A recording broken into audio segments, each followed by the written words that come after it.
So we get the latest HRO catalog. I was going to just go over some stuff on this. One of the things I wanted to talk about was why the hell do they send these catalogs out and they don't have any prices on half of everything? Now, my wife thought, well, it's because they had different prices at different stores. No, as far as I can tell, they don't. And their prices really don't vary that much. So it doesn't seem like they're doing it because they are concerned that they're going to have issues with the advertised price. So, like, well, why the hell can you not, put the prices in here? So, we've actually talked to Robert on the phone before. I had a problem with the Phoenix store. I bought a radio. I bought an $891, and I bought an $818. And I did not want the $891 because I didn't like the menu on it. And I wanted to return it. And I had it for 1 or 2 days. Not only did they want like a 15% restocking fee, they told me, well, you paid cash. We don't have the money to give you back. And I said, no, you're going to give me my money back. This is ridiculous. Well, we don't have the money. Well, so I called up. One of the guys in the store was very helpful, but the manager at the store was not. And I called up, and somehow I got on the phone with that guy, Robert, and he called the store, and they called me up, and they apologized, and they said, "Yeah, come on down, and we'll have your money for you." So I don't like the guy at the Phoenix store. His name's Ron. And he also told me to get an HDMI adapter. This is recently when I bought the 710. And just run it to a monitor. Well, we all know what happens when you do that on an FTDX 10. You'll burn up your radio. So here's the manager of the store telling me to order an HDMI to DVI cable off of Amazon and run it on my brand new radio. So obviously I said, well, what do you think of the radio? Well, I don't own one. Well, then why are you giving me advice about it? So anyway, I don't care for the guy. He's like a used car salesman to me. He's nice, but anyway. So Linko was really a cool radio because I like microphone connectors, and they use them on these ones. Looks like they're not on the DMR, and the DMR here looks like the display of their HT. But so I owned this one for a while, and this one is extremely easy to program from the front of the radio. No price though. Why? These are handhelds. The prices don't change on these. These are mobile radios. The prices don't really change that much. You can't put the price in here? Why? You want me to call up on the phone to find out what it is?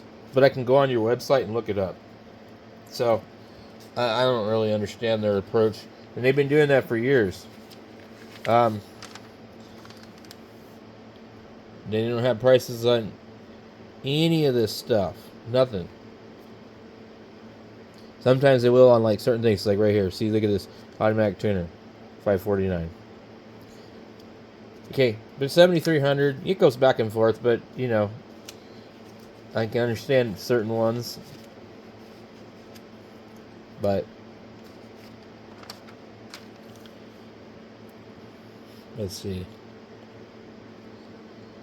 Accessories. We have prices on those.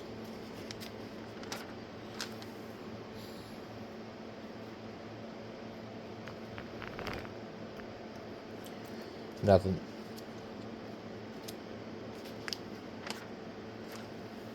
Boy, talk about a radio they've run for way too long. The 590 SG. And that thing is still like $1,600, $1,700. And this is what you get. It looks like a 570. I'm sure they're a great radio.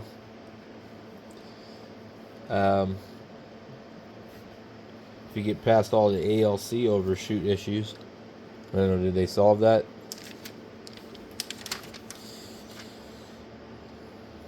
So, you get prices on these, $124, and the price varies a lot on the RSP1A. I don't know.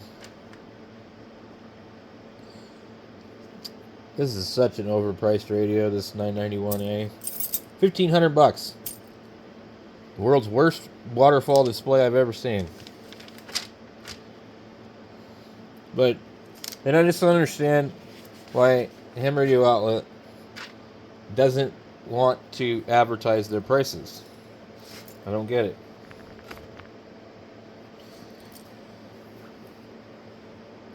They've made like 4 or 5 versions of this. So this is a kind of a version of my dual band DMR, or not DMR, Fusion Radio. But they quit making the other one.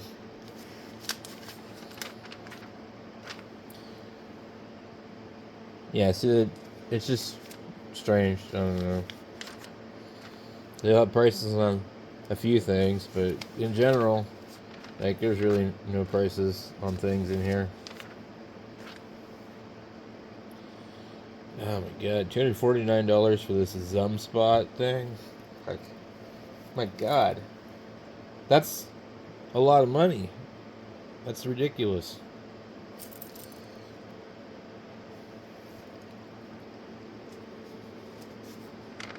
Yeah, I don't know. Does anybody even buy these West Mountain Radio stuff? Rig Blaster? I thought everybody uses a Signal Link. I don't know.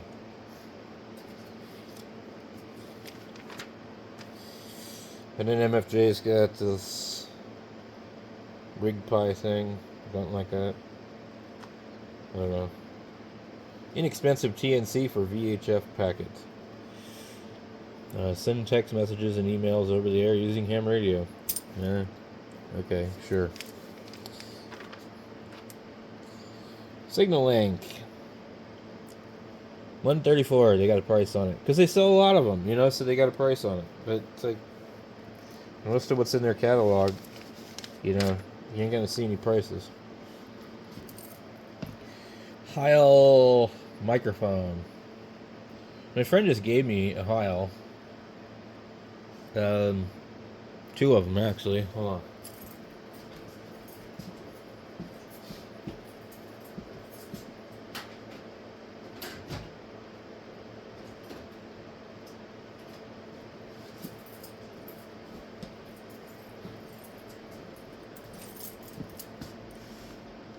So it has only one element in it. I think it's been modified. It says HC5 HM10. And then we have this other one. And this one has been used a lot. It has 2 elements in it. I mean, you tell when you open them up. It's 2 elements. I don't know what these are. Are these dynamic condenser? It's really interesting.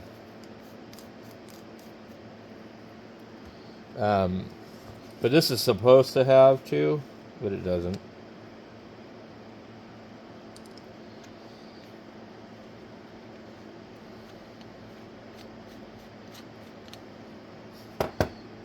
I kind of played around with them. They sound okay.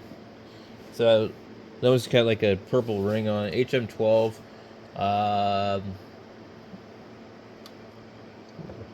That's an HM10. I don't know what this is supposed to be. Oh, it's a 10. So they're both supposed to be the same microphone. But here they show it. And this button doesn't work. I don't know if it's a wiring to the pins. I'd have to open it up and look. The features are new HC5X and HC4 elements. The narrow response is ideal for DX. The full response is great for everyday rag chew. Comes equipped with a microphone clip and a foam windscreen. Anyway, That one's been converted, so I think it probably got broken. Somebody fixed it, made it work. So anyway, it'd be really cool actually if that button worked. I would actually probably use it, because then you just, hold it, push talk, push talk, push talk. I don't like having a hand switch like these ones here, and I'm not interested in using Vox. I've got some of these. I don't know. For me, for the ICOM, I think the stock 7300 microphone works really good on most other older ICOM radios, and it's really hard to beat the sound of it. So that's what I run. I run the, what is it called? HM219 on my 756 Pro, and I get unsolicited reports all the time. And everybody says that's my best sounding radio, and it's one of my favorites. I just wish that it had a little bit better of a display for as far as like finding signals. It's a spectrum scope, so it's kind of like anything else. If you look at the spectrum, it's not as helpful as a waterfall. So yeah, I don't know about these, but anyway, I'd like to get them set up and try them out and see what some of the locals think. But yeah, I don't understand with HRO why I guess, I mean, they're doing quite well, so they must have a reason why they do what they're doing. There must be a reason why they don't advertise their prices.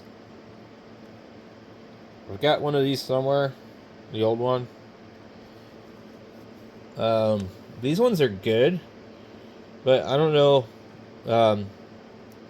Honestly, I don't think I'd ever buy one again. I'd just get another Nano VNA. But I don't know, the Nano VNA might be a little too complicated for some people. That's kind of a problem with that. These are quite expensive. I've shown you guys in other videos where you can get these on Amazon, and they're like $20. So the reason that I do buy things from HRO is because like I can go down there and look at it.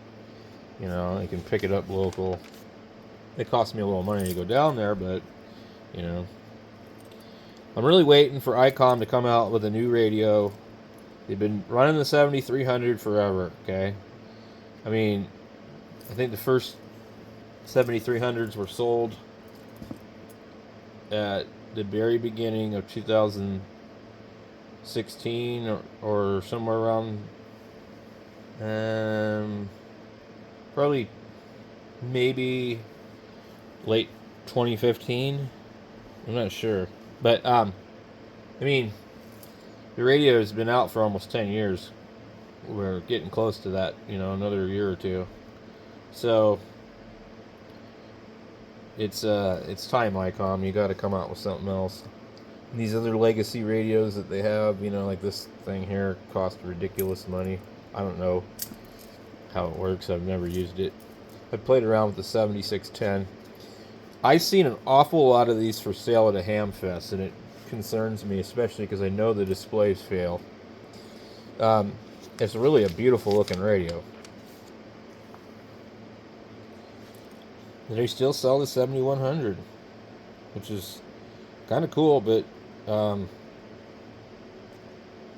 don't know. I think it costs too much.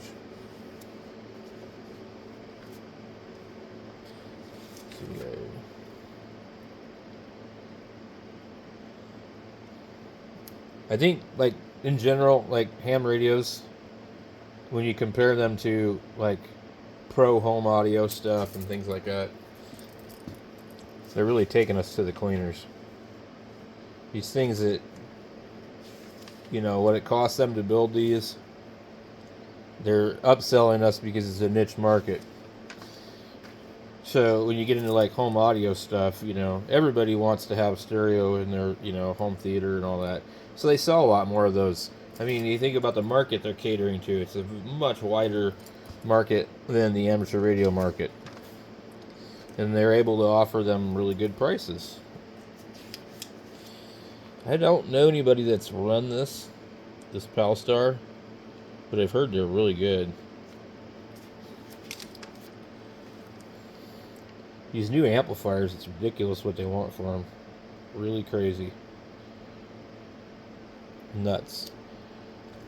There's not a single price on none of these. But we already know they're not cheap.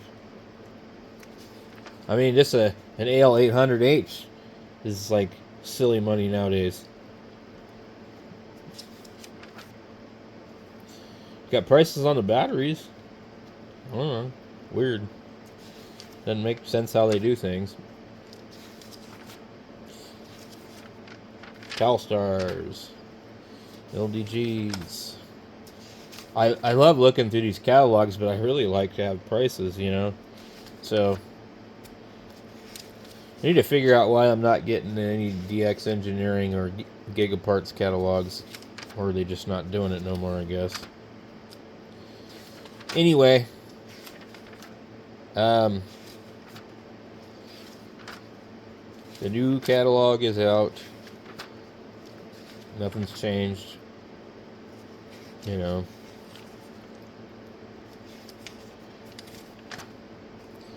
I've got one of these. I need to get a rotator, and I need like some kind of large pole that can like be kind of portable, put up in the backyard. Yeah, one of these. Oh Lord. How about one of these? Well, that's it, guys. So anyway, that's just my rant about ham radio outlet. Thanks for watching.